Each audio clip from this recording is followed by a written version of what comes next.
वेध, मनाला वेध लावलेले आणि त्या गोकुळात एवढा आनंद उत्सव साजरा आहे. रोज आनंद आहे, एक दिवस नाही आपला, फक्त एक दिवसाचा. तिथं रोज आनंद आहे. गुड्या तोरण उभे केले, इथं लावलेत बघा गुड्या तोरण. पुन्हा सांगितलं नंदराजे गाईचं दान देतात. किती? नंदराजे गाईचं दान देतात. 9 लाख गाई होते नंदराजाकडे, 1-2 नव्हत्या आपल्याकडल्यासारखं. आता आपल्याकडं नाहीच म्हणा, पण नंदराजाच्या घरी 9 लाख गाई आणि 9 लाख गाईचं दान चालू होतं. नंदराजा आनंदानं दान देत होते गाईचं दान. भागवतात सुद्धा ह्या अधिक मासात सुद्धा गाईच्या दानाचं खूप महत्व सांगितलंय. गाईचं दान म्हणजे काय सांगू का, वैकुंठाहूनही श्रेष्ठ आहे म्हणून सांगितलं गाईचं दान. पण आता गायच राहिले नाही तर द्यायची कुणाला, बामणच राहिले नाही तर द्यायचं कुणाला. नाही तर दिली बामणाला निघली खटकाला, काय उपयोग आहे, त्याचं पाप आपल्याला लागणार. तसं एक तर तुम्हाला किती महान पर्व काळ आहे आणि त्या पर्व काळाच्या निमित्तानं श्रीमद भागवत कथा इथं जेवढे बसलेले आहेत ना तेवढ्याचा उद्धार झाल्याशिवाय राहणार नाही. अधिकस्य अधिकम पुण्य, अधिक मासा 1000 पट पुण्य असते. 1000 नाही, लाख पट म्हणलं तरी चालते. तसं या ठिकाणी भागवत कथेमध्ये कृष्ण भगवंताच्या काल अवतार झालेला आहे. आनंद झाला सगळ्याला, ही सगळे नाचायला लागलेले इथं, गुड्या तोरण उभा केलेलं इथं आणि गाई हंबरणं फोडायला लागल्या. नदीचा खळखळाट खळखळाट वाजायला लागला, मोर ओरडायला लागलाय आणि धेनू हंबरणं फोडतात. ही कारण विचारलं, कोण विचारतंय? शुकाचार्य भगवंताने राजा परीक्षित विचारतात की गाई का हंबरणं फोडत होत्या, कशाचा आनंद झालता गाईला? तर त्या ठिकाणी सांगितलं गाईला एवढा आनंद झालता की आमचा रक्षपाल आला म्हणून गाईला आनंद झाला. भूमीला आनंद का झाला? ज्यावेळेस ही असणारी पृथ्वी रडत ब्रह्मदेवाकडे गेलती आपलं घरानं सांगत, त्यावेळेस ब्रह्मदेवानी सांगितलं होतं तुझ्या भगवंतानी सांगितलं होतं विष्णू भगवंतानी की तुझ्यासाठी मी अवतार घेईन, आल्यानंतर पहिला थाप मी तुझ्यावर टाकेन. म्हणून पृथ्वीला आनंद झाला. मोराला का आनंद झाला? मोर इतके ओरडायला लागला, मोर ओरडायला लागल्यानंतर शुकाचार्य भगवंताला राजा परीक्षित म्हणतात मोर का ओरडला? मी बोलत नाही, इथं इतकी सूक्ष्म कथा बर का, आणि कथा ऐकत असताना सूक्ष्म जर कथा ऐकली तर कथा असते, नाहीतर गप्पा आणि गोष्टी असतात. तुम्हाला सांगते बऱ्याच लोकांना बारीक आवडत नाही, मोठाड आवडत आहे. पण आम्हाला काय वाटतं बरं, ह्यांना हे कळायला कसं पाहिजे? आम्हाला कथा काय 10 मिनिटात पूर्ण करता येते, मी करू शकते आपण.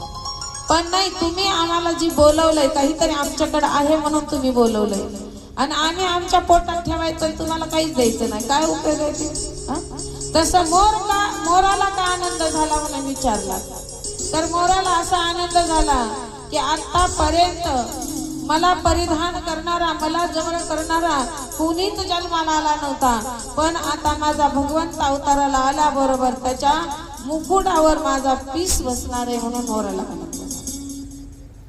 मोराला आनंद. बघा तू जोपर्यंत कृष्ण भगवंताला मुकुट आपल्या टोपावर मोर पीस नसतं तोपर्यंत कृष्ण सुद्धा दिसायला एवढा असं आकर्षक वाटत नाही. मोर पीस बसवल्या बरोबर असं उचलून घ्या वाटतं, असं वाटतं. मोराला आनंद झाला. यमुनेला का आनंद झाला? तर यमुनेला आनंद झाला की आता बऱ्याच दिवसापासून मी तप केलं होतं. यमुना मैया कुणाची लेक आहे? सूर्याची लेक आहे. आणि तिला एकदा वरदान दिलं तर भगवंताने की एक वेळेस मी तुला, आता तू जरी माझं तप केलं असलं तर मी आता तुला दर्शन देणार नाही, मी एक वेळेस गोपाळगावमध्ये मी अवतार घेणार आहे आणि त्या अवतारामध्ये आलेस पहिलं दर्शन मी तुला देणार आहे. म्हणून यमुनेला आनंद झाला. आणि ज्यावेळेस भगवंताला पाण्यातून न्यायला लागले, कुठून? नंदराजे. पाणी कसं चढत होतं? वर वर. महापूर आला होता, पूर ओठाला लागला होता आणि त्यावेळेला भगवंताने अंगुष्ठा काढला पायाचा आणि पहिलं दर्शन आमच्या यमुनेला दिलं, म्हणून यमुनेला आनंद झाला. अशी बरीच कथा शुकाचार्य भगवंत सांगतात. वनाला आनंद का झाला? वनाला आनंद असा झाला की आता भगवंत प्रत्यक्ष स्वतः नंग्या पायानं आमच्यावर फिरणार आहेत, आमचं रक्षण करणार आहेत, म्हणून वनाला आनंद झाला. वन, धेनू, मोर, यमुना आणि माता पितेला का आनंद झाला? तर माता पितेला आनंद झाला की आता प्रत्यक्ष किती हजार वर्ष तप केलत. कुणी शतरूपा राणीनी आणि स्वयं मुनीने तप केलत की एकदा तरी भगवंत माझ्या पोटी यावा. हजारो जन्म घेतल्यानंतर त्या तपाचं फळ आता भेटलं होतं, म्हणून आई वडिलांनाही आनंद झाला. वचन केलं तर भगवंतानी एकदा जर वचन दिलं तर त्याला अवतार घ्यावा लागतो. पण आपण वचनापर्यंत जातच नाहीत ना, आपलं तिथपर्यंत जाणंच नाही. कुठं थोडं देवदेव आपण करायला तर लोक म्हणतात किती देवदेव करतात, कशाचा देवदेव आहे डोंबल्याचा.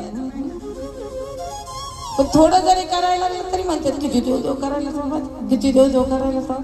अहो आपण काहीच केलं नाही. डाव्या अंगठ्याच्या पायावर उभा राहून 60-60 हजार वर्ष तप केलं ही देव पोटाला यावा म्हणून. तेव्हा कृष्ण भगवंत पोटाला आले. खूप कथा सुंदर आहे भागवतामध्ये. असा आनंद झालेला आहे म्हणून त्याचं नाव काय ठेवलं? पहिलं नाव ठेवलं आनंद कंद गोपाल कृष्ण भगवान. आनंदाचा कंद येतो. कंद म्हणजे गाभा, आणि ती गाभा चाकत असताना एवढा आनंद येतो म्हणून भगवंत. श्रीमद भागवत कथा पहिल्या दिवशी सांगितलं तुम्हाला कशा अर्थ त्याचा काय आहे भागवत कथेचा. तसा हा आनंद जन्माला आलेला आहे म्हणून आनंद झाला गोकुळामध्ये. एक गोपी दुसरीला सांगते, दुसरी तिसरीला सांगते, तिसरी चौथीला सांगते, आणि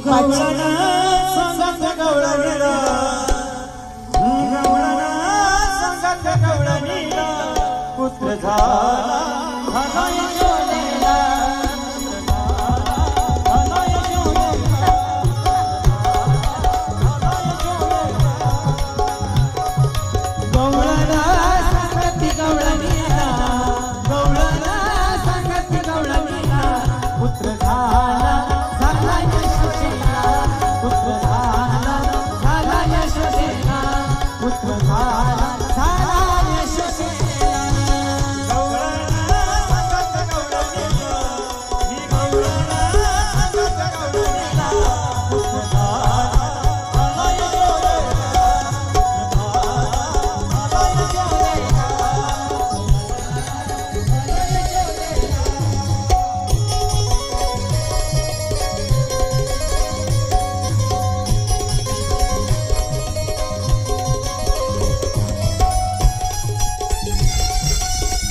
भवसागरी झाली दाडी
हॅलो हॅलो त्यालाच म्हणतात भगवान कृष्ण परमात्मांचं चरित्र.